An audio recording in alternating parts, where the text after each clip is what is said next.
మీ mother చెప్తున్నారు ఒకానొక సందర్భంలో మీరు సూసైడ్ చేసుకోవాలనుకున్నారని, సన్యాసం తీసుకోవాలనుకున్నారు, రిషికేశ్ అటు వెళ్ళిపోదాం అనుకున్నారని చెప్పి కూడా ఆవిడ చెప్తూ ఉన్నారు. ఎందుకు జరిగింది? ఎప్పుడు జరిగింది? అవును. నా జీవితంలో అయితే నాకు తెలిసిన వరకు మా అమ్మ చెప్పింది కరెక్ట్ గుర్తు చేశారు. నేను మరొక 4-5 సంవత్సరాల కుటుంబంతో ఉండి తర్వాత కాషాయం వేసుకుందాం అనుకున్నాను.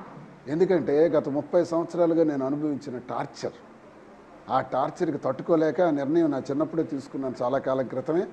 అది ఖచ్చితంగా అమలై ఉండేది. అది అమ్మ చెప్పింది నిజమే. కాషాయం వేసుకోవాలనుకున్నాను, పరిస్థితులు ఎలా దారిపరించాయి. ఆఖరికి నా ఇంటి మీదకి దాడి చేసి పిల్లల్ని పంపించి, పిల్లల్ని నాన్న కావాలని అనిపిస్తుందే కానీ పిల్లలు మొన్న 8వ తారీఖు నా ఇంటి దగ్గరికి వచ్చినప్పటికీ తెలుగుదేశం పార్టీకి చెందినటువంటి కార్యకర్తలు మీడియాకు కూడా రప్పించి కారాలు, రాడ్లు, నిచ్చెన ఇంటి మీదకి పైకి రావడానికి ఇవన్నీ కూడా రెడీ చేసుకొని ఇంటి మీదకి రౌడీజం చేయటానికి పిల్లల్ని పంపించింది అధికార పార్టీ సహకారంతో.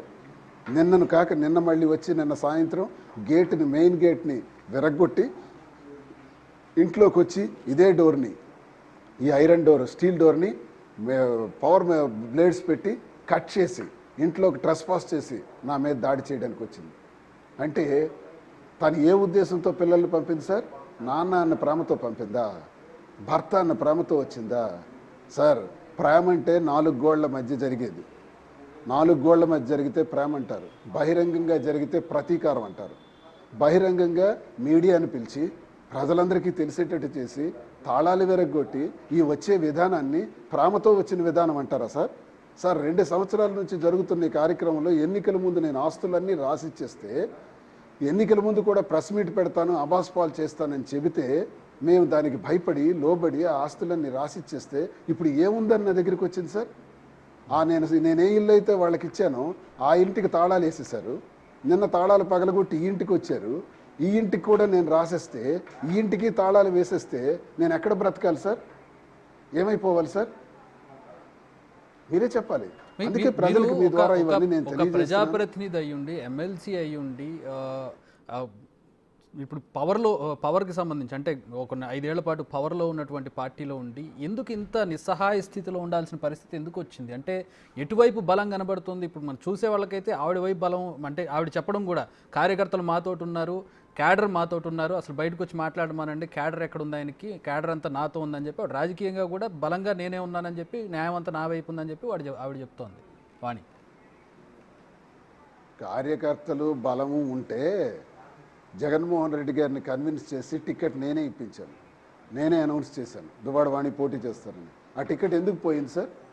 8 నెలల్లో టికెట్ మార్చాల్సిన అవసరం ఎందుకు వచ్చింది సార్? నీ క్యాడర్ ఉంటే, కార్యకర్తలు ఉంటే, ప్రజల్లో నీకు బలం ఉంటే గ్రాఫ్ పడిపోయి దువ్వాడ వాణి పోటీ చేస్తే అధోగతి పాలైపోతాం, ఆమెను వెంటనే మార్చాలని రిపోర్ట్స్ వెళ్ళడం బట్టే మళ్ళీ ఆ పేరు తీసేసి నా పేరు పెట్టారు జనవరి 12లో.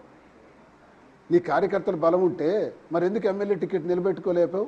జగనన్న ఇచ్చిన టికెట్, నేను కూడా నీకు మద్దతు ఇచ్చిన టికెట్, నేను సపోర్ట్ చేస్తానని చెప్పాను, నేను నీకు సపోర్ట్ చేశాను, తిరుగుతున్నాను, మరి ఎందుకు నిలబెట్టుకోలేపావు?